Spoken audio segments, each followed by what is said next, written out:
ಯಾವ ಕ್ಷಣದಲ್ಲಾದರೂ ಖಾತೆ ಹಂಚಿಕೆಯ ಲಿಸ್ಟ್ ಬರಬಹುದಂತೆ.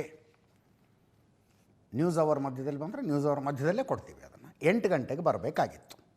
ಏನಿಲ್ಲ, ಈಗ 2ನೇ ತಾರೀಕು, ಜೂನ್ 2ನೇ ತಾರೀಕು DK ಶಿವಕುಮಾರ್ ಅವರ ಜೊತೆಗೆ 13 ಜನ ಸಚಿವರಾಗಿ ಪ್ರಮಾಣ ವಚನ ಸ್ವೀಕರಿಸಿದರು. 13 ಜನ ಸೀನಿಯರ್ಸು, ಯತೀಂದ್ರ ಅವರು ಸೇರಿದಂತೆ. ಅವರಿಗೆ ಯಾವ್ಯಾವ ಖಾತೆ ಅನ್ನೋದನ್ನು ಹಂಚಿಕೆ ಮಾಡಿಬಿಟ್ಟಿದ್ದಾರೆ. ಇವತ್ತಿಗೆ ಕರೆಕ್ಟಾಗಿ 1 ವಾರದ ಹಿಂದೆ ಇನ್ನೊಂದು ಸಚಿವ ಸಂಪುಟ ವಿಸ್ತರಣೆ ಆಯಿತು ನೋಡಿ, ಇನ್ನೊಂದು ಪ್ರಮಾಣ ವಚನ ಆಯಿತು ನೋಡಿ. ಇವತ್ತು 10ನೇ ತಾರೀಕು, 3ನೇ ತಾರೀಕು ಸೋಮವಾರ ಸಾಯಂಕಾಲ ಆಗಿತ್ತು. 19 ಜನರಿಗೆ 20 ಆಗಬೇಕಾಗಿತ್ತು, 19 ಮಾತ್ರ ಆಯಿತು. ಆ 19 ಜನರಿಗೆ ತಮ್ಮ ಖಾತೆ ಯಾವುದು ಅಂತ ಗೊತ್ತೇ ಇಲ್ಲ. ಅವರಿಗೆ ಖಾತೆ ಹಂಚಿಕೆ ಮಾಡಬೇಕಾಗಿದೆ. DK ಶಿವಕುಮಾರ್ ಅವರು ನಿನ್ನೆ ಸಂಜೆ ದಿಲ್ಲಿಗೆ ಹೋಗಿದ್ದರು. ದೆಹಲಿಯಲ್ಲಿ ಒಪ್ಪಿಗೆ ಪಡೆಯುವುದಕ್ಕಿಂತ ಮುಖ್ಯವಾಗಿ ಇಲ್ಲಿ ಬೆಂಗಳೂರಿನಲ್ಲಿ ಸಿದ್ದರಾಮಯ್ಯನವರು ಒಪ್ಪಿಗೆ ಪಡೆಯೋದು ಇಂಪಾರ್ಟೆಂಟ್ ಇದೆ. ಬೇಜಾರು ಮಾಡ್ಕೊಂಡು ಕುಂತು ಬಿಟ್ಟಿದ್ದಾರೆ ಸಿದ್ದರಾಮಯ್ಯನವರು. DK ಶಿವಕುಮಾರ್ ಅವರು ಹೋಗಿದ್ರು ಅವ್ರ ಮನೆಗೆ. 1.5 ತಾಸು ಕೂತ್ಕೊಂಡಿದ್ರಂತೆ. ಮನೆಯೊಳಗೆ ಇದ್ದವ್ರು ಹೇಳ್ತಿದ್ರು, ಕಾಫಿ ಬೇಕಾ ಅಂತ ಸಹಿತ ಕೇಳಲಿಲ್ಲಂತೆ. ಸಿದ್ದರಾಮಯ್ಯನವರೇ ಕೇಳಬೇಕು ಅಂತಲ್ಲ, ಮನೆಯಲ್ಲಿದ್ದವ್ರು ಯಾರು ಕೇಳಬೇಕಲ್ಲ, ಕೇಳಬೇಡಿ ಅಂತ ಹೇಳಿ ಇಟ್ಟಿದ್ರು. ಏನು ಕಷ್ಟಪಟ್ಟು 2-3 ಮಾತಾಡಿದ್ರಂತೆ ಸಿದ್ದರಾಮಯ್ಯನವ್ರು. ಏನಾರು ಮಾಡ್ಕೊಳ್ಳಿ, ನಿಮಗೆ ತಿಳಿದಿದ್ದು ಮಾಡ್ಕೊಳ್ಳಿ, ನಾನಂತೂ ಅಧಿವೇಶನಕ್ಕೆ ಬರಲ್ಲ, ಹಿಂಗೆ ಮಾತಾಡ್ತಿದ್ರಂತೆ. ಅವರ ಬೇಡಿಕೆ ಈಗಿರೋದೇನು? ಬಸವರಾಜ್ ಶಿವಣ್ಣವರ ಕ್ಯಾಬಿನೆಟ್ಟಿಗೆ ಬರಬೇಕು. ಹಾವೇರಿ ಜಿಲ್ಲೆ ಬ್ಯಾಡಗಿಯ ಶಾಸಕ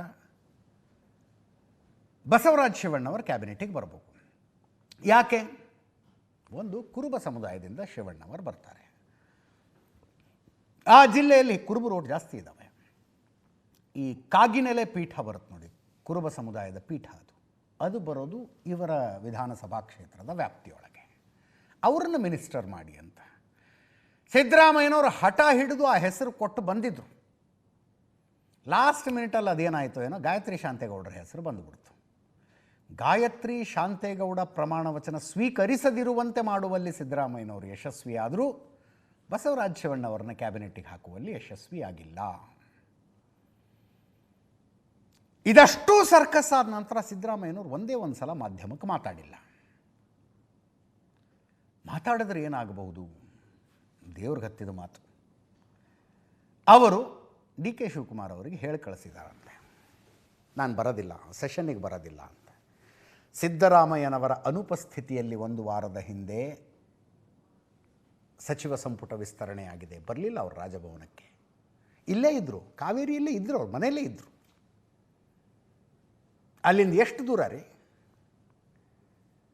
ಎಸ್ಕಾರ್ಟ್ ವೆಹಿಕಲ್ ಇರುತ್ತೆ, 5-6 ನಿಮಿಷದಲ್ಲಿ ರೀಚ್ ಆಗಿಬಿಡ್ಬೋದು. ಬರಲಿಲ್ಲ ಅವರು.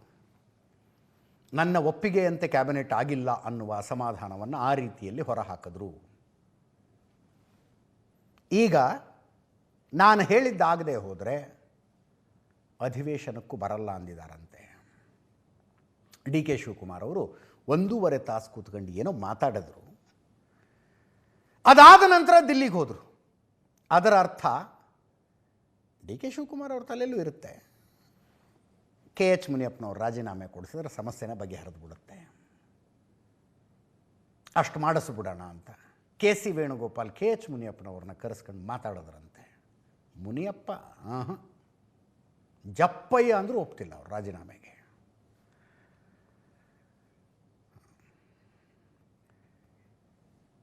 ಅವರಿಗೆ ಈಗಾಗಲೇ ಕೊಟ್ಟಿರುವ ಆಹಾರ ಮತ್ತು ನಾಗರಿಕ ಸರಬರಾಜು ಇಲಾಖೆ ಬೇಡವಾಗಿದೆ. ನನ್ನ ಸೀನಿಯಾರಿಟಿಗೆ ಅಷ್ಟು ಸಣ್ಣ ಇಲಾಖೆನ ಅಂತಾರವರು. ಆ್ಯಕ್ಚುಲಿ ಫಸ್ಟ್ ರೌಂಡ್ನಲ್ಲೇ ಮಿನಿಸ್ಟರ್ ಆದರು KH ಮುನಿಯಪ್ಪನವರು. ಅದಾಗಿ ಸಚಿವ ಸಂಪುಟದಲ್ಲಿ ಸೇರ್ಕೊಂಡು ಅವರಿಗೆ ಆಹಾರ ಮತ್ತು ನಾಗರಿಕ ಸರಬರಾಜು ಇಲಾಖೆ ಕೊಟ್ಟಾಗಿನಿಂದನೂ ಅಸಮಾಧಾನ ಇದೆ. ರಾಹುಲ್ ಗಾಂಧಿಯವರು ರಾಜ್ಯಸಭಾ ಚುನಾವಣೆಯ ನಾಮಪತ್ರ ಸಲ್ಲಿಸುವುದಕ್ಕೆ ಅಂತ ಬಂದರಲ್ಲ, ಮಲ್ಲಿಕಾರ್ಜುನ ಖರ್ಗೆ ಅವ್ರದ್ದೆಲ್ಲ, ಆವಾಗಲೇ ಹೋಗಿ ಏರ್ಪೋರ್ಟ್ನಲ್ಲೇ ಭೇಟಿಯಾಗಿ, ಏರ್ಪೋರ್ಟ್ VIP ಲಾಂಜ್ನಲ್ಲೂ ಮಾತಾಡಿದರು, ಏರ್ಪೋರ್ಟ್ ಎದುರುಗಡೆನೇ ತಾಜ್ ಹೋಟೆಲ್ ಇದೆಯಲ್ಲ, ತಾಜ್ ಹೋಟೆಲ್ನಲ್ಲೂ ಮಾತಾಡಿದರು. ನನಗೆ ಸಮಾಜ ಕಲ್ಯಾಣ ಇಲಾಖೆ ಕೊಡಿ ಅಂತ. ರಾಹುಲ್ ಗಾಂಧಿ ಅವರು ನನಗೆ ಸಮಾಜ ಕಲ್ಯಾಣ ಇಲಾಖೆ ಕೊಡಿ ಅಂದರೆ ಹ್ಞೂ ಅಂದು ಕಳಿಸಿದ್ದಾರೆ. ನೀವು ರಾಜೀನಾಮೆ ಕೇಳ್ತಿದ್ದೀರಾ ಅಂತಾರಂಥವ್ರು. KC ವೇಣುಗೋಪಾಲ್ಗೆ ನೀವು ರಾಜೀನಾಮೆ ಕೇಳ್ತಿದ್ದೀರಾ, ನಂಗೆ ಸಮಾಜ ಕಲ್ಯಾಣ ಕೊಡ್ತೀನಿ ಅಂತ ರಾಹುಲ್ ಗಾಂಧಿ ಅವರು ಹೇಳಿದ್ದಾರೆ ಅಂತ. ಡಿ ಕೆ ಶಿವಕುಮಾರ್ ಅವರಿಗೆ ಈ ಗಂಟು ಬಿಡಿಸಿಕೊಳ್ಳೋದು ರಾಜಕೀಯವಾಗಿ ಬಹಳ ದೊಡ್ಡ ಚಾಲೆಂಜು. ನೋಡಿ, ಅಂದುಕೊಂಡಿದ್ದಕ್ಕಿಂತ ಸುಲಭವಾಗಿ ಸರಳವಾಗಿ ಮುಖ್ಯಮಂತ್ರಿ ಸ್ಥಾನ ಬಂತು. ಅಂದರೆ 6 ತಿಂಗಳ ಜಗ್ಗಾಟ ಆಯ್ತು, ಆ ಮಾತು ಬೇರೆ. ಬಟ್ ಎಲ್ಲರೂ ನಿರೀಕ್ಷೆ ಮಾಡ್ತಾ ಇದ್ದಂಥ, ವಿಶೇಷವಾಗಿ BJP JDSನವರು ನಿರೀಕ್ಷೆ ಮಾಡ್ತಾ ಇದ್ದಂಥ ಗುದ್ದಾಟ ಹಾಕ್ಯಾಟ ಆಗಲಿಲ್ಲ. ಸಿದ್ದರಾಮಯ್ಯನವರು ಮುಖ್ಯಮಂತ್ರಿ ಸ್ಥಾನಕ್ಕೆ ರಾಜೀನಾಮೆ ಕೊಟ್ಟರು, ಡಿ ಕೆ ಶಿವಕುಮಾರ್ ಅವರು ಮುಖ್ಯಮಂತ್ರಿಯಾಗಿ ಅಧಿಕಾರ ವಹಿಸಿಕೊಂಡರು. ಮೊದಲ ಹಂತದ ಕ್ಯಾಬಿನೆಟ್ಟು, ಅಲ್ಲೂ ಏನೂ ಸಮಸ್ಯೆ ಇಲ್ಲ. ನಾನು ಮುಖ್ಯಮಂತ್ರಿ ಸ್ಥಾನದಿಂದ ಕೆಳಗಿಳಿತೀನಪ್ಪ, ನನ್ನ ಮಗನ ಮಿನಿಸ್ಟರ್ ಮಾಡಿ ಅಂತ ಸಿದ್ದರಾಮಯ್ಯನವರು ಹೇಳಿದ್ರು.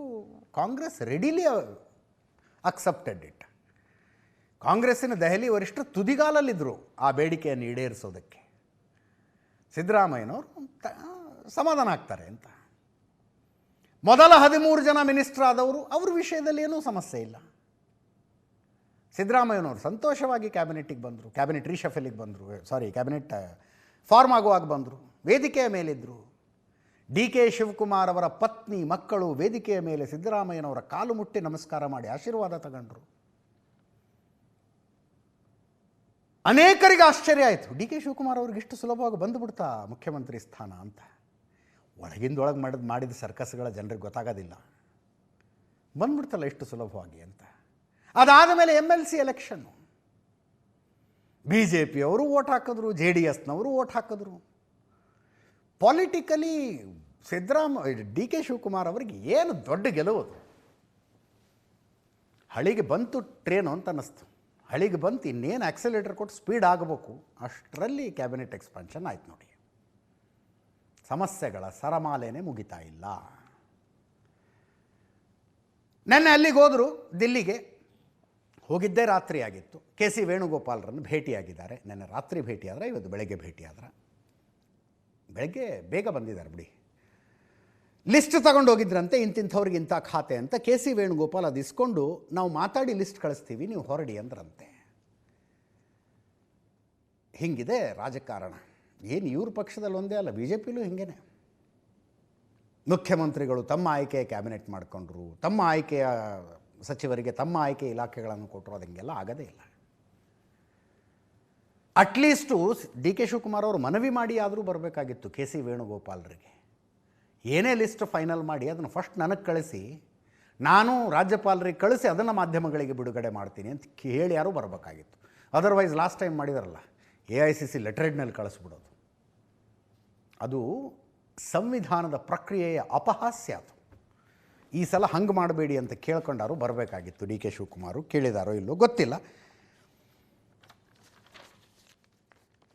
ರಾಜೀನಾಮೆಗಳು, ಹೊಸದಾಗಿ ಪ್ರಮಾಣ ವಚನಗಳು ಈಗಾಗೋದಿಲ್ಲ, ಎಲ್ಲ ಅಧಿವೇಶನ ಮುಗಿದ ನಂತರವೇ.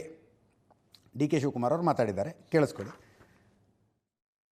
ಏನಿಲ್ಲ, ಇವತ್ತು ಸಾಯಂಕಾಲ ಎಲ್ಲ ಹೇಳ್ಬಿಟ್ಟು ಚರ್ಚೆ ಮಾಡಿ ಬಂದಿದ್ದೀನಿ. ವಿಷಯ ಸಾಯಂಕಾಲ ಎಲ್ಲ ಕ್ಲಿಯರ್ ಆಗ್ತದೆ. ಇದಾಗಲ್ಲ, ಇನ್ನು ಸಚಿವ ಸ್ಥಾನ ಕೊಡೋದೆಲ್ಲ ಈಗ ಅಸೆಂಬ್ಲಿ ಮುಗಿಬೇಕು, ಆಮೇಲೆ ಅದರ ಟೈಮ್ ಚರ್ಚೆ ಇಲ್ಲ. ಈಗ ಸದ್ಯಕ್ಕೆ ಖಾತೆ ಮಾತ್ರ ಮಾಡಲೇಬೇಕಲ್ಲ, ಹಂಚಿಕೆ ಮಾಡ್ತೀವಿ. ಇಂಥ ಭೀಕರ ಬರಗಾಲದ ಸಂದರ್ಭದಲ್ಲಿ ಇವತ್ತು ಇನ್ನೂ ಕೂಡ ಕೃಷಿ ಸಚಿವರು ಯಾರು ಅಂತ ಗೊತ್ತಿಲ್ಲ, ಕಂದಾಯ ಸಚಿವರು ಕಾಣ್ತಾ ಇಲ್ಲ, ಇವತ್ತು ತೋಟಗಾರಿಕೆ ಸಚಿವರು ಯಾರು ಅಂತಲೂ ಕೂಡ ಗೊತ್ತಿಲ್ಲ. ಸುಮ್ಮನೆ ನಾಮಕಾವಾಸ್ತೆ ಕಾಟಾಚಾರಕ್ಕೆ ಖಾತೆ ಇಲ್ದಿರ್ತಕ್ಕಂಥ ಖಾತೆ ರಹಿತ ಸಚಿವರುಗಳು ಜಿಲ್ಲೆಗಳಿಗೆ ಹೋಗಿ ಪ್ರವಾಸ ಮಾಡ್ಕೊಂಡು ಬಂದುಬಿಟ್ರೆ ಅದರಿಂದ ಏನೂ ಕೂಡ ಪರಿಹಾರ ಸಿಗೋದಕ್ಕೆ ಸಾಧ್ಯ ಆಗೋಲ್ಲ ರೈತರಿಗೆ. ಈ ಮುಖ್ಯಮಂತ್ರಿಗಳು ಹೋಗಿ ಅಲ್ಲಿ ರಾಹುಲ್ ಗಾಂಧಿ ಮನೆ ಗೇಟ್ ಕಾಯೋ ಬದಲು ನೀವು ರಾಜ್ಯದ ಮುಖ್ಯಮಂತ್ರಿಗಳಿದ್ದೀರಿ, ಡೈಲಿಲಿ ಕೂತ್ಕೊಂಡು ಮಾಡೋಂಥದ್ದು ಏನಿದೆ, ಬಂದು ವಾಪಸ್ ಬೆಂಗಳೂರಿಗೆ ಬಂದು ಯಾವ್ಯಾವ ಸಚಿವರಿಗೆ ಯಾವ್ಯಾವ ಖಾತೆ ಕೊಡಬೇಕು ಅದನ್ನು ತಕ್ಷಣ ನೀವು ತೀರ್ಮಾನ ಮಾಡಿ. ಎಲ್ಲದಕ್ಕೂ ಕೂಡ ಹೋಗಿ ಡೆಲ್ಲಿಗೆ ಹೋಗಿ ಕೂತ್ಕೊಂಡ್ರೆ ರಾಜ್ಯಕ್ಕೆ ದ್ರೋಹ ಬಗಿತಾ ಇದ್ದೀರಿ ನೀವು. ಎಲ್ಲದಕ್ಕೂ ಹೋಗಿ ಡೆಲ್ಲಿಲಿ ಕೂತ್ಕೊಂಡ್ರೆ ರಾಜ್ಯಕ್ಕೆ ದ್ರೋಹ ಬಗೆತಿದ್ದೀರಿ ಅಂತ ವಿಜಯೇಂದ್ರ ಅವರು ಹೇಳಿದರು. BJP ಸರ್ಕಾರದಿಂದ ಹೋಗ್ತಿರ್ಲಿಲ್ವ ದಿಲ್ಲಿಗೆ? ಮುಖ್ಯಮಂತ್ರಿಗಳಿಗೆ ಪರಮಾಧಿಕಾರ ಇತ್ತಾ? ನಿಮಗೆ ಬೇಕಾದ ಕ್ಯಾಬಿನೆಟ್ ನೀವು ಮಾಡ್ಕೊಳ್ಳಿ, ಯಾರನ್ನ ಬೇಕು ಅವ್ರನ್ನ ತಗೊಳ್ಳಿ, ಯಾರನ್ನ ಬಿಡಬೇಕು ಬಿಟ್ಟು ಬಿಡಿ, ಯಾರಿಗೆ ಯಾವ ಖಾತೆನಾದರೂ ಕೊಟ್ಕೊಳ್ಳಿ, ನಾವು ತಲೆ ಹಾಕೋದಿಲ್ಲ ಅಂತಿದ್ರ ದಿಲ್ಲಿಯವರು? ರಾಷ್ಟ್ರೀಯ ಪಕ್ಷಗಳಿದ್ದಾಗ ಜನ ಇದನ್ನು ನೋಡಲೇಬೇಕು.